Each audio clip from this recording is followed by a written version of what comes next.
My sister called me selfish after I stopped paying her bills, and now her husband threatening me. I laughed and sold their car. At family dinner I shocked them, and then parents. I never expected things to go the way they did, especially with Amy's sister and her husband.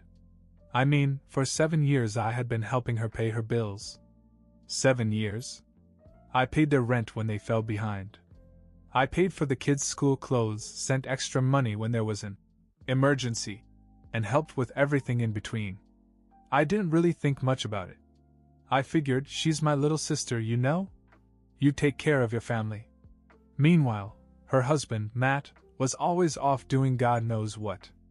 Technically, he was between jobs. Always. But somehow he managed to spend a lot of time at the casino. He'd always swear that he was on the verge of a big change, that he had clues about work and that things were going to get better. Amy believed him every time. But deep down, I think she relied on me more than she'd ever admit. She always knew I'd be there for her. I guess for her, I was the safety net that would never break. But that safety net started to fray when I met Lauren. She saw through the whole situation. We'd only been dating a few months when she asked me one night, "Why are you working yourself to death just to support someone else's family?" At first I was defensive. I told her it wasn't like that I wasn't working for her. But she just gave me this look, like, "Come on, Ethan." And that's when it hit me. I had been making sacrifices, big sacrifices, for years without realizing how much it was costing me. I wasn't saving like I should have. I had my own goals, dreams, plans, but they were always on hold because I couldn't say no to my sister. Lauren made me realize it was time to change. So I did. I went to Amy's house to tell her and Matt that I wasn't going to send them any more money. I wasn't expecting a thank you or anything, but I wasn't expecting what came next. As soon as I told her, Amy lost it. She screamed at me and called me selfish. She said I was acting like a stranger, not a brother. "You have always helped us. Why are you stopping now? What's wrong with you? You can't just abandon your family like that." I tried to explain that I wasn't abandoning anyone, that I had to focus on my own future. But she wouldn't listen. That's when Matt walked in. He must have overheard part of the conversation because he came right up to me and said, "Are you kidding me, man? Keep paying. She's your little sister. Who else but you? You know it's not nice to ask your parents for money." That was his big point. It wasn't about how they would find another solution or make things work without my help. No, he just expected me to carry on as usual. He acted like it was my responsibility forever. Like supporting them had become my job. I laughed. I couldn't help it. "You've got some nerve," I told him. "You don't work, you waste money in the casino, and you expect me to finance your life? Nah. I'm done." Then I hit him with the kicker. "Oh, and by the way, I'm selling the car I bought you. Since you don't have the money for the payments, you can start walking." They both started yelling at me. Amy begged me not to do it, saying I was being cruel. Matt started cursing at me, acting like he wanted to fight me. I didn't even flinch. I told them, "Sorry, but I have a wife now. I have to think about my future. About my children and my business. I'm not sending you $600 a month until I'm in my grave." I walked out while they were still screaming. I had never felt so free. 2 days later my parents called. They said we needed to have a serious talk and invited me to a family dinner. I knew what was coming. They were going to try to pressure me to change my mind. Before I left, Lauren told me, "Don't let them guilt you. Be above them." She was right. But I wasn't ready for how crazy things were going to get. I showed up at my parents' house that evening expecting to be ambushed. Sure enough, when I walked into the dining room, Amy and Matt were already there. My parents were sitting quietly at the table, as if this was some kind of intervention.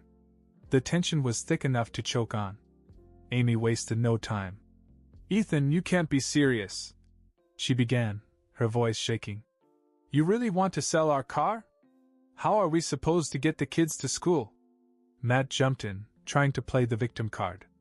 "We're struggling, man. You know that. You've always helped us. What's changed? You've got plenty of money, why can't you help a little longer? I leaned back in my chair and shook my head. Plenty of money? I asked. You think working 60-hour weeks, giving up my weekends, and not taking vacations means I have plenty of money? You have no idea what it takes to keep things running on my end. You're acting like a stranger, Amy snapped. Not a brother. Matt followed with his usual nonsense. You're being cold, man. Family doesn't turn its back on family. I looked at my parents, who were still sitting there in silence. I could tell they were waiting for me to just give in. I had always been the good son, the one who didn't rock the boat. But this time I wasn't going to cave. Here's the deal, I said calmly but firmly. I'm picking up the car tomorrow. I've got a buyer lined up, and once that's done, I'm out. No more money. No more bills. Nothing. That's when Amy broke down in tears. She began begging our parents to intervene. You can't let him do this to us. Please tell him he can't just leave us. I thought my parents would take her side. My dad cleared his throat and finally spoke. Amy, Matt, Ethan is right. The room fell silent. I couldn't believe it. Neither could Amy or Matt. What? Amy gasped. You used him, my mom added. It's not right. He's done enough for you. It's time for the two of you to figure things out on your own. Matt's face turned bright red. He stood up and pounded his fist on the table. Are you serious? You're really going to cut us off like this? After everything? Everything? I repeated. Matt, the only thing you've done consistently is lose money at the casino and make promises you can't keep. You want support? Start supporting yourself. He glared at me, then at my parents. You're all a bunch of selfish. Careful, I interrupted. I stood up and took a step toward him. This is what's going to happen. You're going to hand over the car keys, or I'm going to make sure you leave here in an ambulance. Your choice. Matt froze. For once, he didn't have a comeback. He reached into his pocket, pulled out the keys, and threw them on the table. Smart move, I said. Amy was still crying, but my parents weren't moving. My dad crossed his arms. You need to leave now. Both of you. You can't do that, Amy cried. You're our parents. And Ethan is our son too, my mother replied. You've used him long enough. Matt looked like he was going to argue, but he must have realized he was outnumbered. He grabbed Amy's arm and they both stormed out. I heard them muttering as they hailed a cab. After they were gone, the room felt lighter. My parents finally seemed to understand how bad things had gotten. We should have done this years ago, Dad said with a sigh. I'm proud of you for standing up for yourself, Ethan. It was the first time I'd ever heard him say that.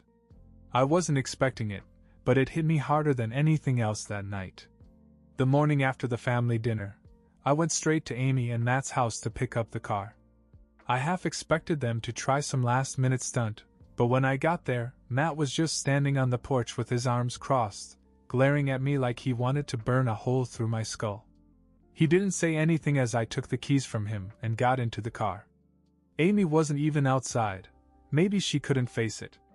I started the engine, rolled down the window and gave Matt one last look. This was never supposed to be a permanent arrangement.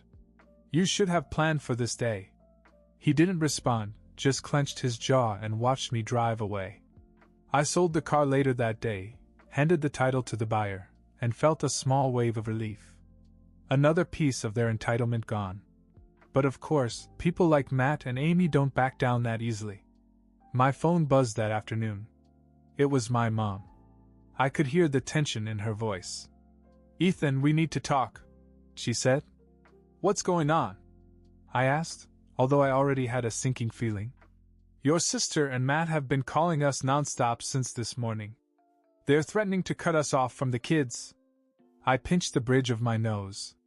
Let me guess, they're saying that if you don't convince me to keep sending them money, they won't let you see your grandchildren anymore. Exactly, Mom replied. They're trying to hold the kids over our heads like leverage. Matt even had the nerve to tell us that if we don't stop you from selling the car and cutting them off, we'll never see them again. I wasn't surprised. Matt was predictable, always using manipulation and threats to get his way. What did surprise me was how calm my mother sounded about the whole thing. Let me talk to him, I offered, already getting heated. No need. My dad cut in, taking over the call. We've got it covered. There was a calm steeliness in his voice that I hadn't heard in a long time. They think they have the upper hand, but they're forgetting one key detail. We're the reason they even have a house to live in. I froze. Wait, what? You didn't know? Dad said. About 5 years ago, Amy and Matt couldn't qualify for a mortgage.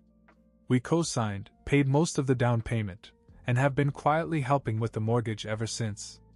If they pull this stunt, all we have to do is stop paying and the bank will take the house. I sat back and let it sink in. All this time I thought I was the only one keeping them afloat. Apparently, my parents had done just as much, if not more. What did they say when you told them? I asked. They freaked out, Mom said, and I could almost hear her smirk. Amy started crying and said we couldn't possibly do this to them.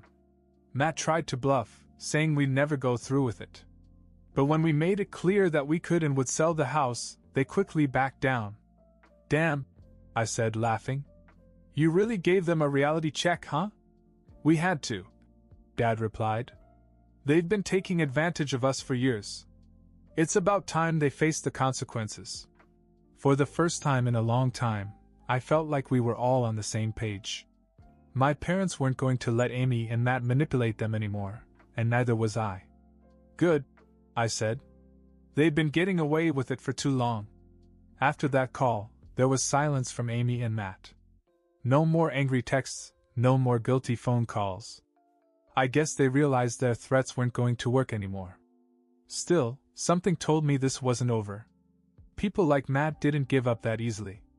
There would be more games, I just didn't know when or how. But at least this time I wasn't facing it alone. A few days later, my mother called again. I expected her to tell me that Amy and Matt were still sulking, but what she said took me completely by surprise. Ethan, your dad and I have come to a decision, she began. We're selling the house where Amy and Matt live. I sat up straight. You're what? Seriously? Yes. We talked about it, and agreed that they need a real wake-up call. We're going to sell the house and give them $10,000 as a cushion, just enough to get back on their feet. But that's it. No more handouts. They're going to have to figure out how to make it on their own from now on.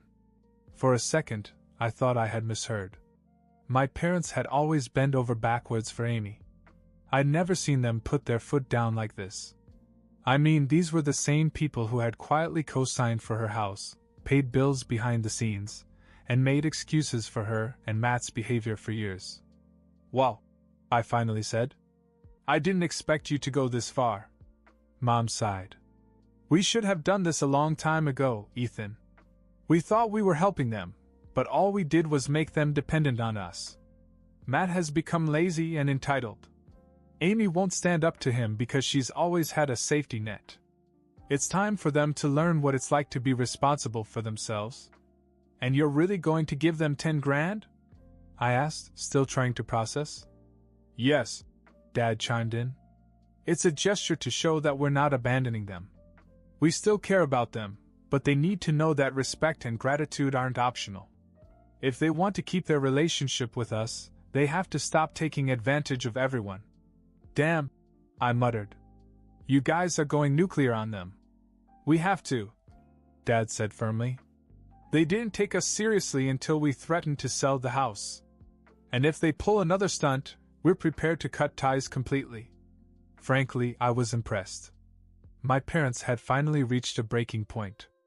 They weren't just supporting me, they were sending a clear message that Amy and Matt had burned too many bridges. It felt good to know that I wasn't the only one holding them accountable anymore. So when are you going to tell them? I asked. Tomorrow, Mom replied. We're going to give them the $10,000 and explain that once the house is sold, they're on their own. No more money, no more bailouts. They're going to have to learn to budget and live within their means. I couldn't stop smiling after that phone call. For the first time in years, I felt like my parents had my back. They weren't falling for Amy and Matt's guilt or manipulation anymore. They were taking a stand, and frankly, it was about time. Later that night, I told Lauren what had happened. She grinned and said, "See?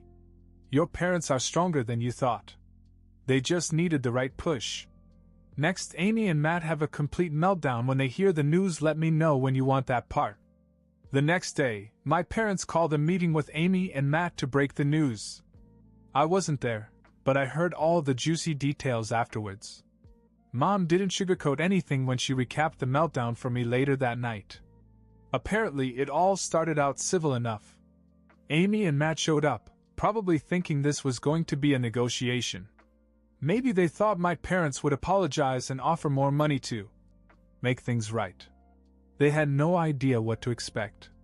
Dad didn't waste any time. He told them in no uncertain terms that they were selling the house. As soon as those words left his mouth, Amy lost it. "What?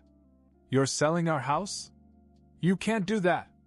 This is where our children live," she screamed. "You don't own this house, Amy," Dad reminded her. "We do. And we've decided to sell it. We'll give you $10,000 to help you move and start over, but that's it. After that, you're on your own." Apparently, Amy started crying right then and there. "You're kicking us out? How could you do this to us? We're family." Matt was furious. He jumped up from his seat and started pacing. "You can't do this. You think you have all the power just because you pay the bills? That's not right. We have children to think of." Dad didn't flinch. "You should have thought about your children before you spent all your money gambling and relying on us to keep you afloat." Mom chimed in. "We've supported you for years, Matt. It's time for you to take some responsibility. We're done financing your lifestyle." Matt tried another angle. "You really want to tear this family apart over money? Fine, but if you do, you'll never see your grandchildren again." That was when things reached a boiling point. My mother told me later that she'd never been angrier in her life. She stood up and pointed her finger at Matt. "Don't you dare threaten us with the kids," she said coldly. "We bent over backwards for you too, and this is how you repay us? If you think you can blackmail us, you're wrong. Go ahead, cut us off. But don't expect a penny from us ever again." Dad backed her up. "If you try that stunt, we'll sell the house faster than you can pack a suitcase. You'll have nothing.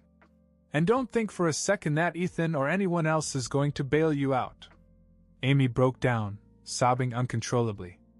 "Please don't do this, Dad. Mom, we have nowhere to go." Matt, realizing he was backed into a corner, tried to back away. "Look, maybe we can figure something out. We just need a little more time. I'm about to get a new job." "Spare us the excuses." Dad cut him off. "We've heard it all before. You've been making promises for years, and we've been giving you chances. We're done."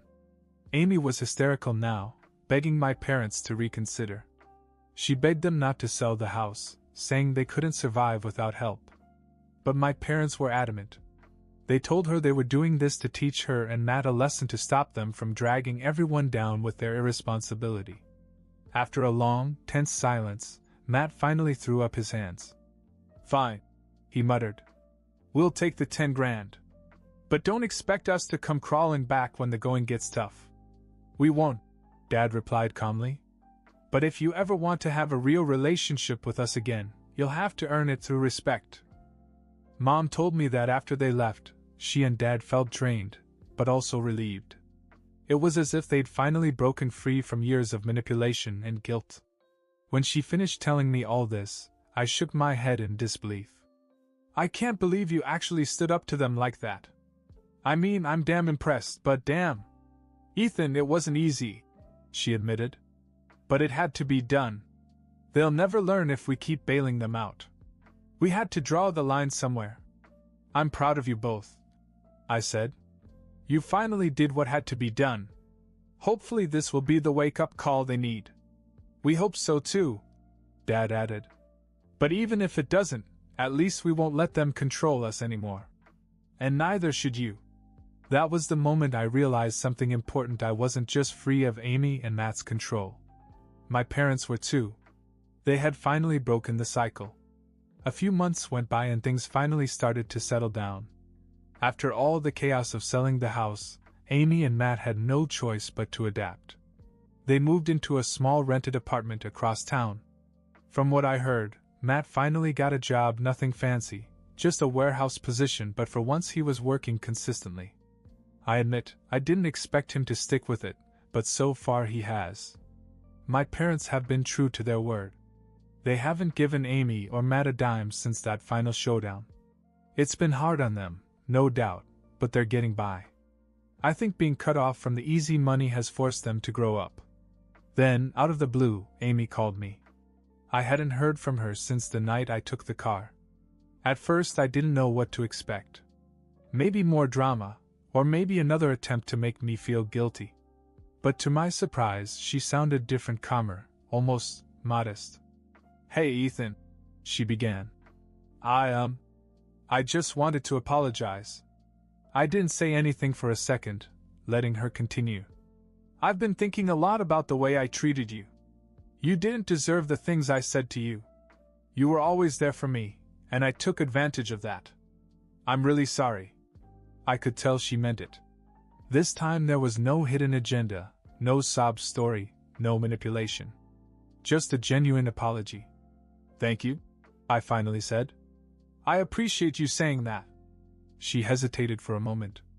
I miss having my brother in my life. We used to be close, and I want to fix that. I know things have to be different now, but I want us to have a normal relationship again." I took a deep breath and let the words sink in. I wasn't mad at her anymore, not really. I'd already moved on from all the resentment. But I knew things couldn't go back to the way they were. There were limits now, and I wasn't going to play the role of fixer anymore. "I miss having a sister too," I admitted. "But things have to be different. I'm here if you want to talk or catch up, but I'm not going to support you financially anymore. That part of our relationship is over." "I know," she said quietly. "And I'm not asking for that. I just want to start over." It felt good to hear those words. I knew it wouldn't be an instant fix. We had a lot of years of bad habits to undo, but it was a step in the right direction. We've been talking again since that phone call. Slowly but surely, we're rebuilding our relationship. Amy is more grounded now, and honestly, it's a relief. It feels like I have a real sister again, not someone who just sees me as a bank account. As for Matt, I don't hear much from him. I'm okay with that. As long as he keeps working and stays out of trouble, I don't really care what he does. He's Amy's problem to deal with now, not mine. My parents are happier too. Without all the stress of constantly bailing Amy and Matt out, they've had more time to focus on themselves. They've even started traveling a bit, something they always put off before. We've all learned some hard lessons, but I think we're better for it. And me? I feel free. My life is my own again. I'm saving for the future, growing my business, and starting a family with Lauren. It took years of frustration and a hell of a lot of drama to get here, but I'm finally in a place where I can breathe. Family is complicated, always will be, but for the first time I feel like we're all finally moving forward.